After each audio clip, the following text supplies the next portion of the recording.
Terima kasih Anda masih bersama kami. Berikut kami hadirkan kembali 3 berita utama hari ini. Kantor Komisi Pemilihan Umum Kabupaten Labuan Batu Utara terbakar. Sejumlah dokumen penting ikut terbakar.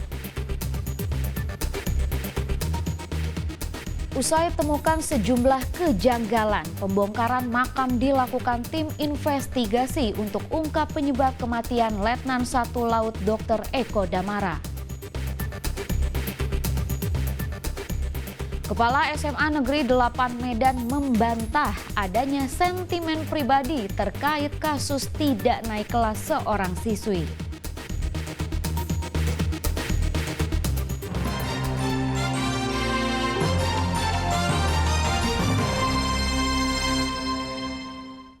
Dinas Pendidikan Provinsi Sumatera Utara memanggil Kepala SMA 8 Negeri Medan sebagai buntut kasus tinggal kelas seorang siswi.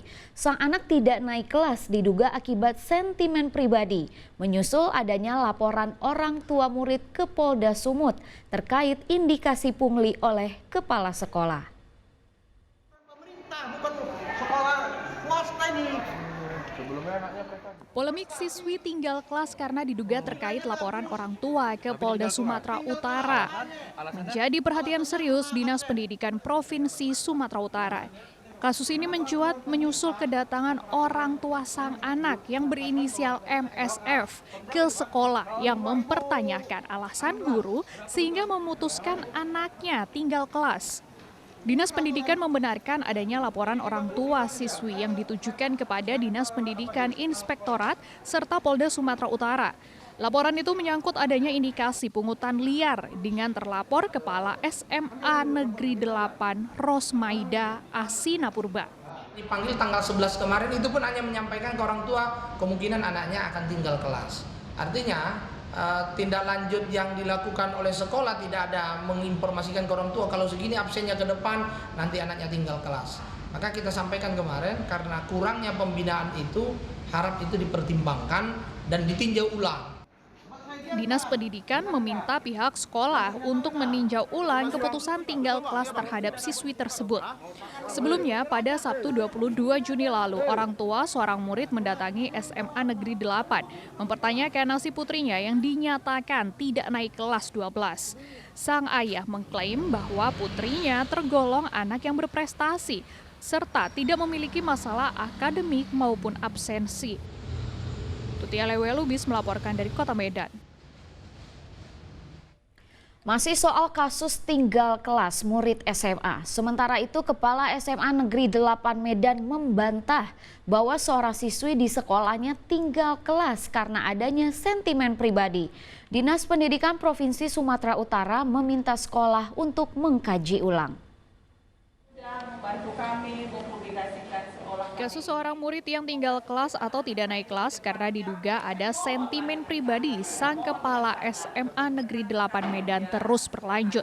Kepala SMA Negeri 8 Rosmaida Asiana Purba menggelar jumpa pers membantah adanya sentimen pribadi yang disebutkan orang tua murid tersebut. Rosmaida menyebutkan keputusan sekolah berdasarkan dari hasil rapat guru yang merujuk kepada jumlah absensi dari sang murid tersebut. Selama 2 semester, sang murid tercatat tidak absen 57 kali tanpa keterangan izin. Dengan dasar inilah sekolah akhirnya menunda kenaikan kelas siswi tersebut.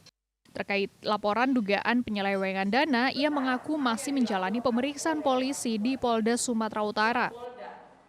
Itu ketidakhadirannya selama 1 tahun adalah 52 hari. Sedangkan hari efektif PBM 266 hari. Belum dikurangi lagi ujian-ujian. Itu selama 1 tahun sesuai dengan kalender pendidikan. Mengacu pada kebijakan pemerintah melalui Menteri Pendidikan yang telah menerapkan metode pembelajaran kurikulum merdeka, tidak ada siswa-siswi yang dinyatakan tinggal kelas. Terkait kasus ini, Dinas Pendidikan Provinsi Sumatera Utara meminta kepada kepala sekolah untuk mengkaji ulang siswi yang tinggal kelas tersebut. Namun hingga kini keputusan Kepala Sekolah SMA 8 Rosmaida Asiana Purba tetap tidak berubah dengan alasan sudah menjadi keputusan sekolah. Muhammad Hamdani melaporkan dari Kota Medan. Tanggul penahan air Sungai Muara Sada di Kecamatan Siabu, Mandailing, Natal jebol sehingga aliran sungai berpindah ke lahan pertanian warga. Akibatnya petani merugi dan gagal panen. Layaknya disulap, lahan pertanian di Desa Bonondolok, Kecamatan Siabu, Mandailing, Natal berubah menjadi sungai setelah tanggul penahan air Sungai Muara Sada jebol. Penahan ini lantas merusak ratusan hektar sawah milik warga. Para petani mengaku tak lagi bercocok tanam akibat perpindahan aliran sungai tersebut. Selain tak bisa lagi difungsikan, menurut para petani, mereka merugi karena sawah menjadi sumber satu-satunya mata pencaharian bagi warga di 3 desa. Selain di Desa Bonondolok, petani di Desa Lumban, Pinasa, dan desa lainnya juga terkena dampak akibat jebolnya tanggul sungai ini.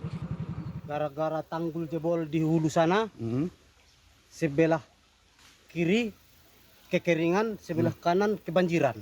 Akhirnya kami petani nggak bisa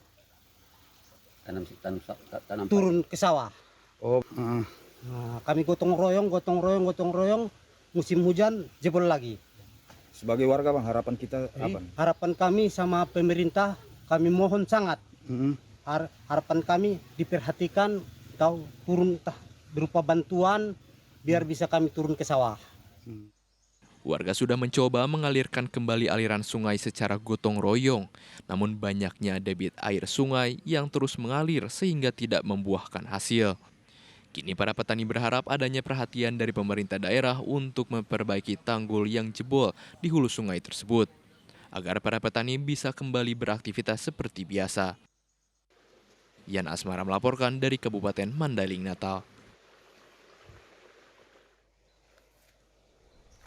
Laporan tersebut sekaligus mengakhiri jumpa berita Medan hari ini. Saya Rizka Dior pamit. Selamat beraktivitas dan sampai jumpa.